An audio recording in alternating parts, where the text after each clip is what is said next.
Olá, paz do Senhor a todos vocês que me assistem. Estamos aqui para mais uma lição da Escola Bíblica Dominical. Estudamos então o segundo trimestre de 2021, as lições para os adultos da CPAD, e neste trimestre nós estamos com o seguinte tema: dons espirituais e ministeriais. E nesta ocasião iremos estudar a lição de número 8, que tem como título o Ministério de Evangelista. O textuário diz assim: mas tu, se sóbrio em tudo, sofre as aflições, faze a obra de um evangelista, cumpre o teu ministério, 2 Timóteo 4, 5. A verdade prática diz assim: o evangelista proclama o pleno evangelho de Cristo com ousadia, é um arauto de Deus no mundo. A leitura bíblica em classe diz assim, Atos 8: e o anjo do Senhor falou a Filipe dizendo: levanta-te e vai para a banda do sul, ao caminho que desce de Jerusalém para Gaza, que está deserto. E levantou-se e foi, e eis que um homem etíope, eunuco, mordomo-mor de Candace, rainha dos etíopes, o qual era superintendente de todos os seus tesouros, e tinha ido a Jerusalém para adoração, regressava e, assentando-se no carro, lia o profeta Isaías. E disse o Espírito a Filipe: chega-te, ajunta-te a esse carro. E correndo Filipe, ouviu que lia o profeta Isaías e disse: entendes tu o que lê? E ele disse: como poderei entender se ninguém me há de ensinar? E rogou a Filipe que subisse com ele e se assentasse. E o lugar da escritura que li era este: foi levado como ovelha para o matadouro. E como está mudo o cordeiro diante do que o tosquia, assim não abria a boca. Na sua humilhação foi tirado o seu julgamento, e quem contará a sua geração, porque a sua vida é tirada da terra? E respondendo o eunuco a Filipe, disse: rogo-te, de quem diz isto o profeta? De si mesmo ou de algum outro? Então Filipe, abrindo a boca e começando nesta escritura, lhe anunciou a Jesus. Efésios, o capítulo 4, versículo 11 diz: e ele mesmo deu uns para apóstolos, outros para profetas, outros para evangelistas e outros para pastores e doutores. Vamos à nossa introdução. O ministério de evangelista, e evangelista é aquele que é chamado para pregar o evangelho. Este ministério é dado à igreja por Deus e é um dom muito valioso. Na lição de hoje nós vamos estudar como este dom ele é considerado pelo próprio Senhor Jesus, como este dom ele é visto no Novo Testamento, e ainda veremos que apesar de este dom ser muito específico, dado a alguns crentes em particular para a obra do ministério, isso não exclui a responsabilidade que é minha, que é sua, de cada crente enquanto igreja, de anunciar, de proclamar as boas novas da salvação, anunciar o evangelho do Senhor Jesus. O primeiro tópico da nossa lição diz assim: Jesus envia os 70. E a referência bíblica para todo este tópico está em Lucas, no capítulo 10, dos versos 1 ao versículo 20. E eu te aconselho agora a dar uma parada no seu estudo e ler todo este texto para você poder entender todo o contexto do que nós iremos abordar neste primeiro tópico. Dentro deste primeiro tópico, nós vamos ver que poucos são os que anunciam, nós vamos ver enviados para o meio de lobos e nós vamos ver que os sinais e as maravilhas confirmam a palavra. Mas antes de nós continuarmos nos subtópicos, nós vamos ler o versículo 1 deste texto de Lucas, o capítulo 10. O versículo 1 disse assim, olha: depois dessas coisas, o Senhor nomeou também outros 70, e os enviou de 2 em 2 adiante de si, a todas as cidades e lugares aonde ele haveria de ir.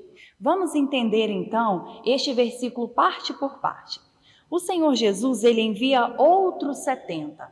Estes outros 70 são fora aqueles 12 que nós já conhecemos por nome. Estes são 70 além daqueles 12, 70 discípulos, também seguidores leais e fiéis ao Mestre.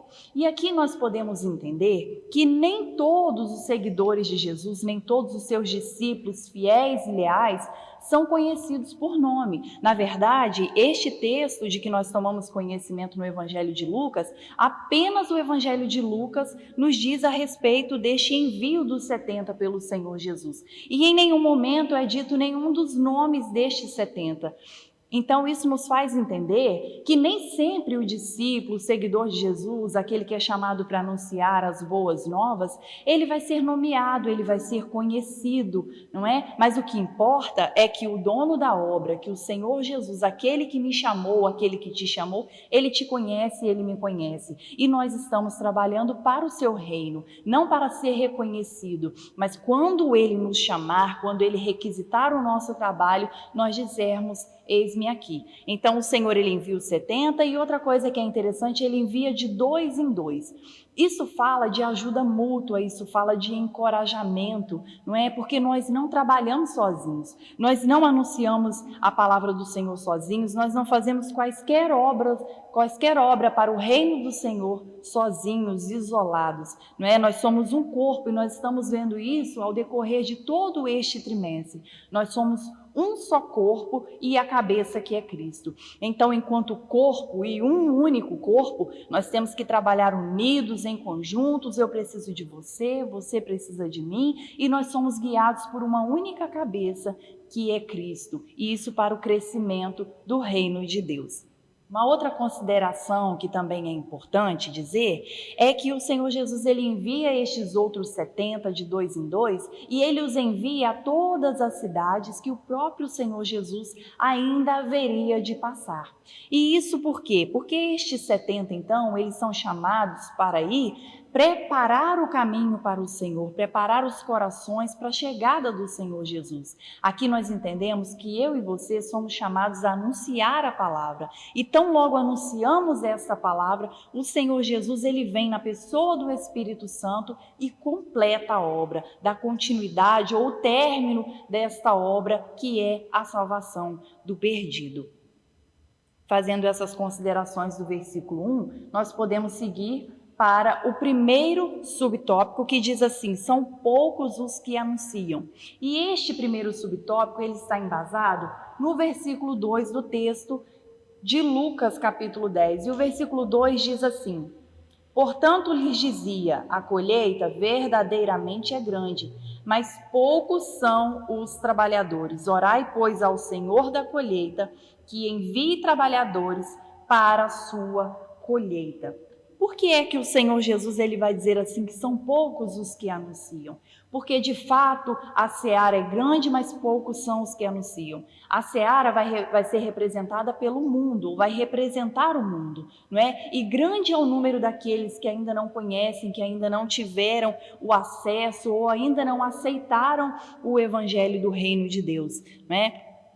E a seara, ela é grande, mas poucos são os que anunciam por pelo menos alguns motivos. Nós vamos ver pelo menos 4 motivos de por que o número de trabalhadores é tão pouco, ou são poucos os que anunciam. Em primeiro lugar, são poucos os que anunciam porque o discípulo vai anunciar e ele não pode anunciar a si mesmo. Ele não pode anunciar uma mensagem própria. E na verdade, infelizmente, o que nós vemos é que muitos estão se dizendo discípulos do Senhor, anunciadores de um evangelho, mas um evangelho próprio. Estão pregando a si mesmo e não Cristo. E com relação a isso, o apóstolo Paulo vai nos dizer e nos deixar muito claro que a nossa mensagem, ela tem que ser cristocêntrica. Ele vai dizer em 1 Coríntios, no capítulo 1 e o versículo 23, assim, que nós pregamos a Cristo e a Cristo crucificado. E ele ainda vai dizer em 2 Coríntios capítulo 4, versículo 5,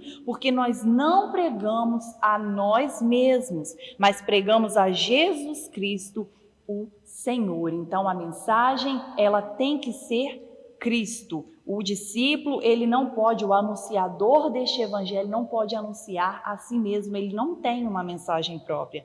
Esse é o primeiro motivo, porque são poucos os que anunciam. Em segundo lugar, são poucos os que anunciam, porque além de o discípulo, ele não anunciar uma mensagem dele próprio, mas anunciar exclusivamente a Jesus Cristo, ele está trabalhando em prol da construção do reino de Deus e não o reino próprio, não é? Infelizmente, nós também temos visto muitos dos que estão anunciando, dizendo estar anunciando o evangelho, eles estão apenas a construir impérios para si, apenas construindo para o reino e um reino próprio. Esse não é o verdadeiro evangelho, esse não é o verdadeiro anunciante do evangelho do reino. Em terceiro lugar, são poucos os que anunciam, porque na verdade o discípulo, ele anuncia com a própria vida. Em primeiro lugar, nós vamos pregar aos olhos das pessoas e depois nós pregaremos aos ouvidos. Muitas pessoas vão olhar para mim e vão ver na minha vida se elas querem ou não me ouvir. Dependendo do que eu estou vendo, eu não quero nem ouvir. E esse é um motivo pelo qual são poucos os que anunciam. O apóstolo Paulo, ele vai dizer lá em 2 Coríntios 3:2, da seguinte maneira, que nós somos cartas vivas, lidas por todos os homens. O apóstolo Paulo está falando exatamente isso, de um testemunho pessoal, porque essa é que é a verdade. Muitas pessoas não vão ter a oportunidade ou nem o interesse de ler essa palavra, de ler a Bíblia, mas lerão a minha e a sua vida. Portanto, o verdadeiro discípulo, aquele que anuncia o verdadeiro evangelho, ele também prega com a sua vida. E isso, muitas das vezes, não tem acontecido da maneira correta. Muitos estão falando uma coisa, mas vivendo outra. Então, dessa forma, também não são muitos os que estão anunciando o verdadeiro evangelho. Mas ainda em um quarto lugar, nós podemos dizer que são poucos os que anunciam, porque da parte de muitos, os que se dizem discípulos, há uma falta de interesse. Muitos estão de braços cruzados, muitos não estão nem trabalhando, nem fazendo nada, estão inertes na obra do Senhor, não é? E quanto a estes, a verdade é que nem são dignos de serem chamados discípulos do Mestre. O Senhor Jesus, ele vai dizer lá em Mateus, no capítulo 25, quando ele fala da parábola dos talentos, que a um deu 5, a outro 2, e aquele a quem foi dado 1 talento, este não trabalhou, este não fez nada, este simplesmente ficou parado com aquele talento que lhe foi confiado. E a palavra do dono dos talentos é a seguinte para ele: servo preguiçoso, servo inútil. Essa palavra, ela é muito dura e é uma palavra muito séria. Então, nós vemos dois lados. Nós vemos de um lado aqueles que estão até trabalhando, mas trabalhando em prol de si, para um reino próprio, ou fazendo uma coisa e falando outra, não é? E de um outro lado nós vemos aqueles que nem trabalham, aqueles que não fazem nada, que só se dizem discípulos, mas estão de braços cruzados. Então, por pelo menos estes motivos, é que o Senhor Jesus, ele disse assim aos 70, olha, são poucos os que anunciam, apesar de ser tão grande a seara. Mas e com relação a isso, tem algo que nós podemos fazer? O que é que nós podemos fazer diante dessa situação? São poucos os que anunciam, a seara é grande, e aí? O que é que nós podemos fazer? O final do versículo 2 vai dizer assim, olha, orai, pois, ao Senhor da colheita para que envie mais trabalhadores, ou mais ceifeiros, ou mais obreiros. Mas aqui tem algo que é importante a gente dizer. Antes de eu orar e pedir ao dono da colheita que envie mais trabalhadores, eu preciso fazer a minha parte, fazer da melhor maneira, dar tudo de mim que for possível. Depois, então, que eu fizer tudo o que estiver ao meu alcance, depois que eu trabalhar conforme todas as minhas forças, se ainda assim eu notar que a obra precisa de mais trabalhadores, então eu vou atrás procurar mais trabalhadores? Não. Então eu vou orar ao dono da colheita, porque é ele que envia mais trabalhadores, e assim a obra terá continuidade, e assim o reino será pregado e a igreja será edificada. Vamos então ao segundo subtópico deste nosso primeiro tópico. O segundo subtópico diz assim, enviados para o meio de lobos. E como referência para este segundo subtópico, nós vamos ler o versículo 3, que diz assim, ide pelo caminho, e eis que eu vos envio como cordeiro no meio de lobos. Por que é que o Senhor Jesus ele vai dizer assim para aqueles 70? Eu vos envio como cordeiros no meio de lobos. Lobos aqui vai ser representado pelo mundo, não é? E os cordeiros, então, seriam os 70. Isso porque a igreja ela é odiada, a mensagem do evangelho é odiado pelo mundo. Isso porque lá em 1 de João, o capítulo 5 e o versículo 19 vai dizer assim, que o mundo jaz no maligno. E também em João, capítulo 15, dos versículos 18 ao 20, é o Senhor Jesus quem vai dizer para nós assim, olha, se o mundo vos odeia, lembre-se que primeiro odiou a mim.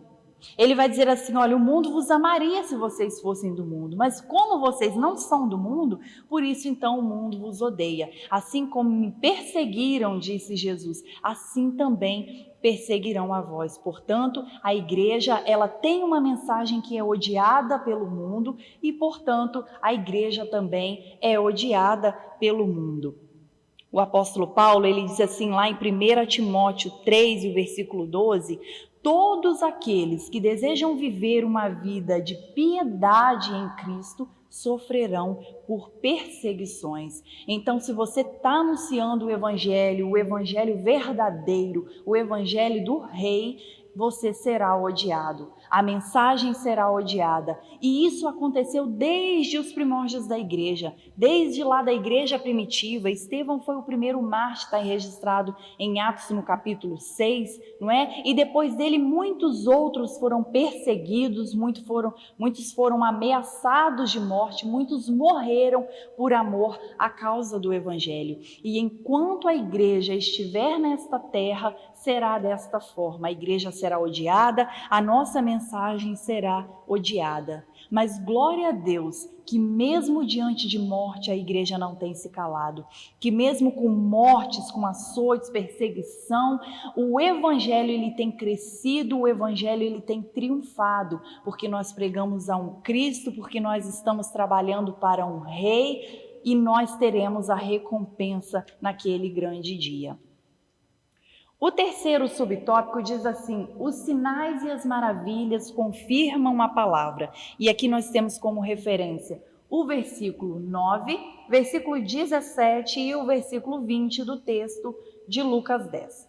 Diz assim o versículo 9, e curai os enfermos que houver nela e dizei-lhes, é chegado a vós o reino de Deus. Versículo 17, e os 70 retornaram com alegria, dizendo, Senhor, até os demônios se sujeitam a nós pelo teu nome. E o versículo 20, mas não vos alegreis por isso, de que os espíritos se sujeitam a vós, mas alegrei-vos antes, porque os vossos nomes estão escritos no céu.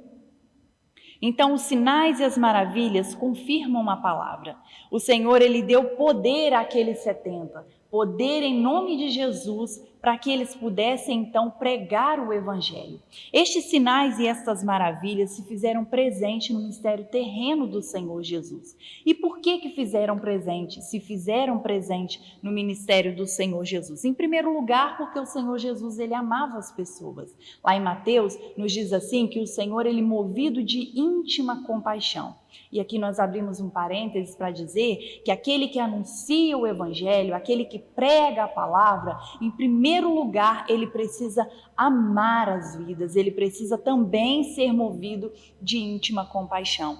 Um segundo motivo pelo qual o ministério do Senhor Jesus nele teve muitos sinais e muitas maravilhas, é porque ele precisava confirmar ser o Messias anunciado. Quando nós vamos em Mateus no capítulo 11, nós vamos ver João mandando 2 dos seus discípulos até Jesus para confirmarem se ele era mesmo o Messias prometido.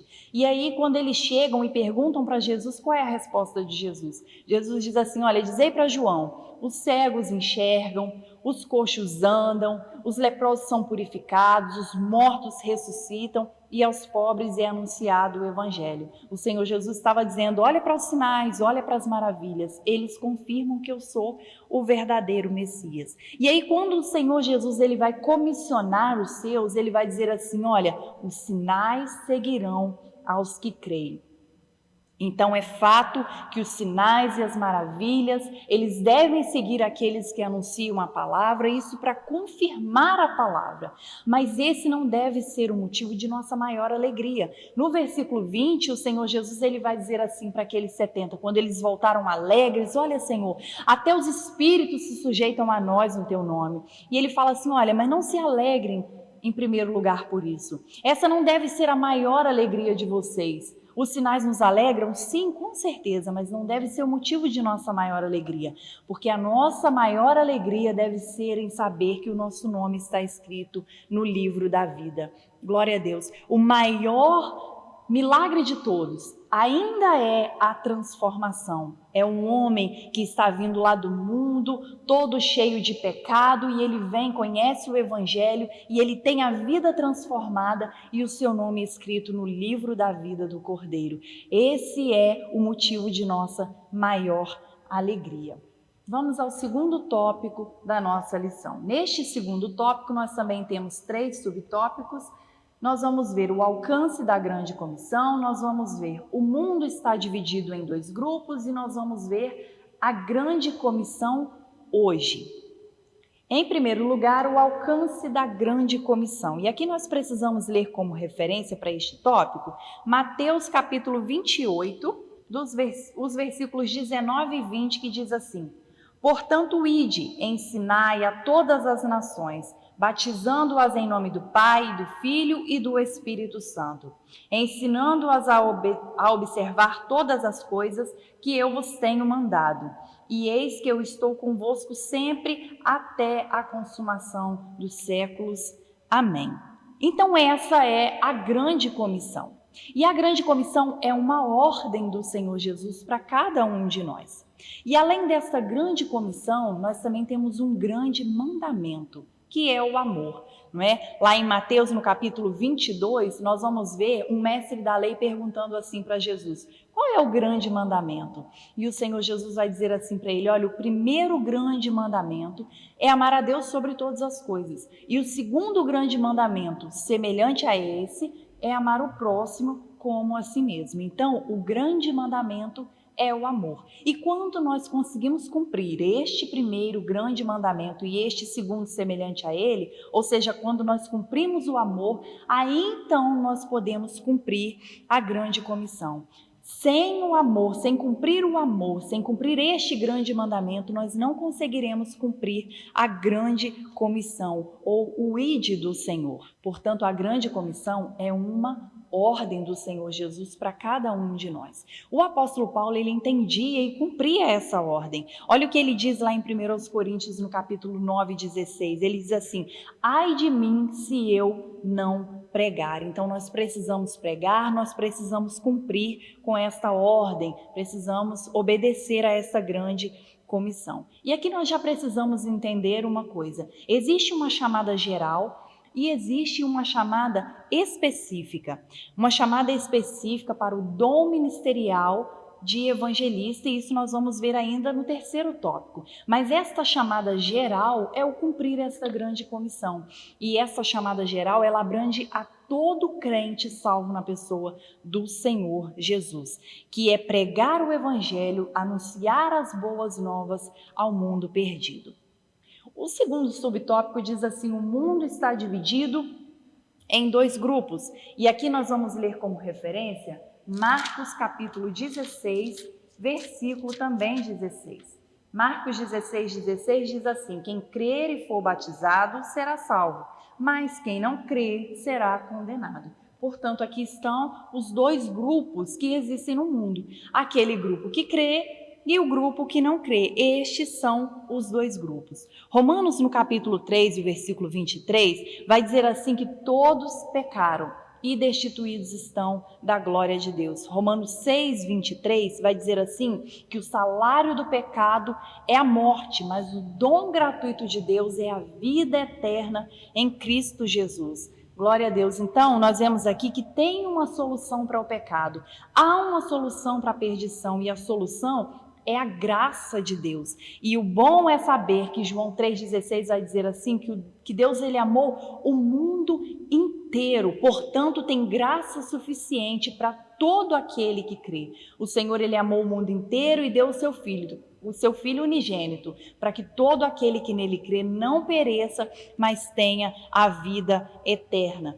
1 de Timóteo 2,4 vai dizer assim, que é desejo do Senhor que todo homem se salve e chegue ao conhecimento da verdade. Então essa é a vontade de Deus, Ele derramou a sua graça sem medida, agora cabe a cada homem, a cada um ser decidir o seu futuro eterno, se quer crer ou não na mensagem do Evangelho. Para nós concluirmos este subtópico, nós ainda vamos ver João 1 e o versículo 12, que diz assim: a todos quanto receberam, a todos os que creram, deu-lhes o poder de serem chamados filhos de Deus. E aí nós passamos então para o terceiro subtópico, que diz a grande comissão hoje. E aqui nós vamos ler o comentário da lição, que nós vamos ver algumas estatísticas. Diz assim: a grande comissão hoje. A tarefa de evangelização do mundo está inacabada. Apenas 33% da população mundial é composta por cristãos das várias confissões de fé. Há regiões em que o número de cristãos está diminuindo, como na Europa. Recentemente, na Alemanha, cerca de 340 igrejas fecharam as portas. Em Portugal, quase 300. A Holanda e a Inglaterra são países considerados pós-cristãos. Ainda na Europa, cerca de 1.500 templos cristãos foram transformados em mesquitas, restaurantes, bibliotecas e casas de show. Se a igreja não experimentar um real e poderoso avivamento espiritual, em poucas décadas, a Europa se tornará num centro multirreligioso, ou o cristianismo não mais a influenciará. Precisamos reevangelizar o continente europeu. Bom, com essas informações fica a nós um alerta.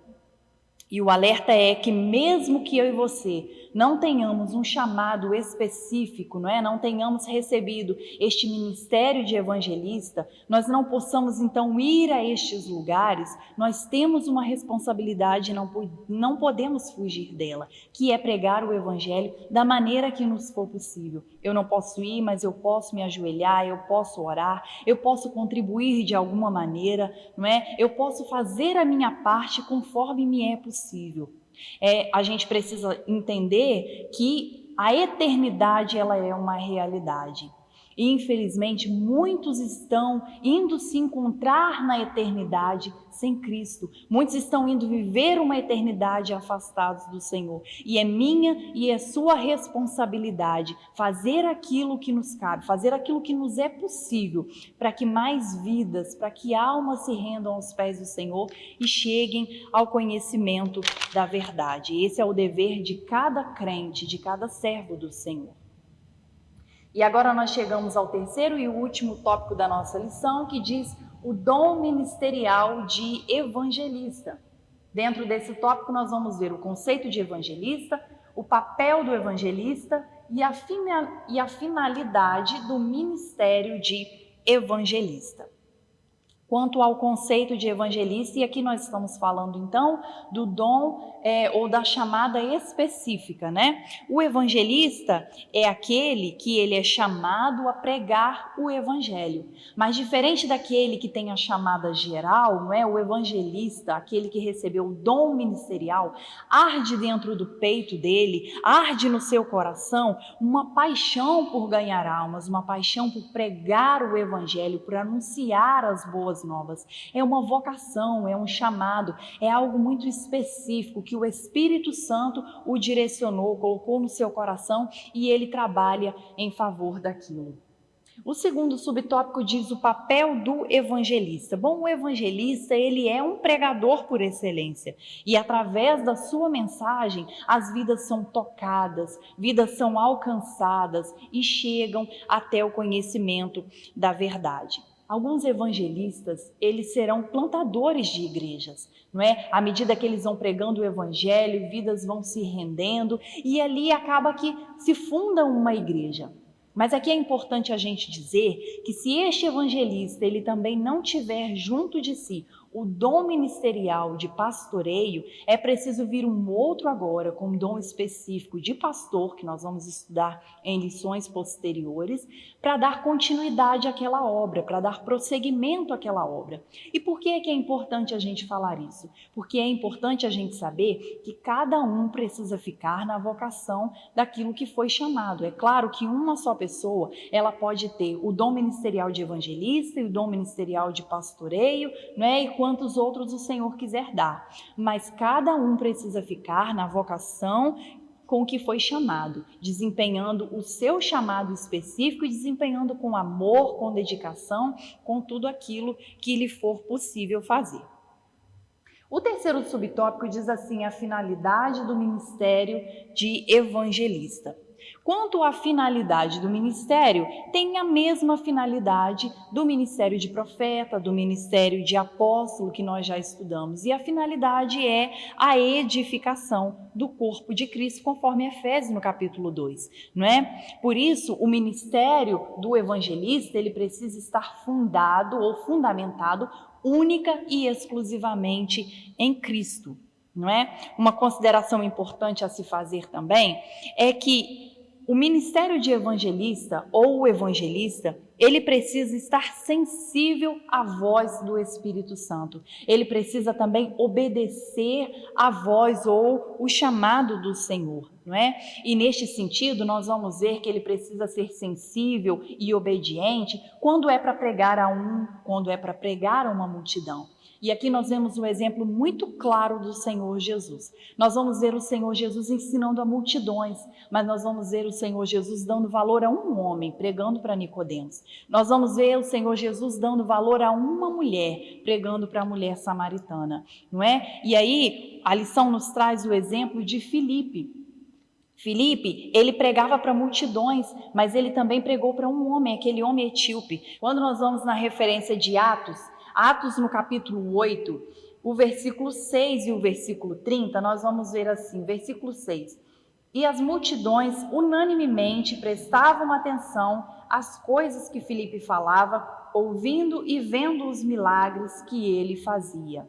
Filipe pregando às multidões. E agora nós vamos ver o versículo 30. E Filipe, correndo até ele, ouviu que lia o profeta Isaías e disse: entendes tu o que lê? Olha só, o mesmo Filipe que pregava a multidões é o mesmo Filipe que vai até aquele homem etíope, porque o Espírito Santo o direcionou e ele foi obediente ao Senhor. Então agora ele prega a um único homem. Isso nos mostra que uma alma tem valor para o Senhor, não é? Então, o evangelista, ele deve ser sensível a isso. Ele prega para multidões, ele prega para uma única pessoa, porque a mensagem que ele prega é a mensagem de salvação e uma vida tem valor para o Senhor.